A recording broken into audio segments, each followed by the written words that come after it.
হুজুর, আমার বাসায় তো আজকে ইফতারের আয়োজন করা হয়েছে, তো আপনার দাওয়াত রইল, আপনি অবশ্যই আসবেন। ঠিক আছে ইনশাল্লাহ চেয়ারম্যান সাহেব, আলহামদুলিল্লাহ আমি সময় মতো এসে পড়বো। আসসালামু আলাইকুম।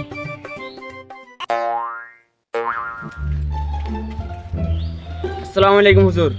ওয়ালাইকুম আসসালাম রহমতুল্লাহ বরকাতুহু। তা আমার বাসায় আজকে ইফতারের আয়োজন করছি, তা আপনি আসতে হবে আজকে।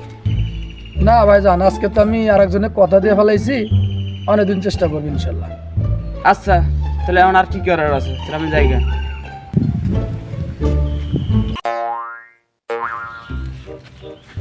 হুজুর কি মাদ্রাসায় আছেন নাকি? হুজুর আপনি কি ভিতরে আছেন? হ্যাঁ ভিতরে আছি, কে? হুজুর আজকে আমার বাসায় আপনার ইফতারি দাওয়াত, আপনি যাওয়াই লাগবো। আমি তো আজকে চেয়ারম্যান সাহেবের দাওয়াত গ্রহণ করছি, আজকে সম্ভব না, অন্যদিন চেষ্টা করবো। আচ্ছা তাহলে কি আর করা, জায়গা।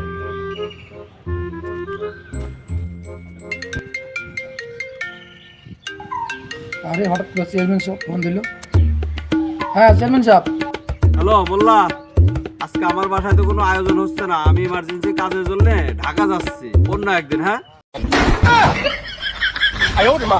এই জন্য তো বড় লোকের দাওয়াত গ্রহণ করতে নেই।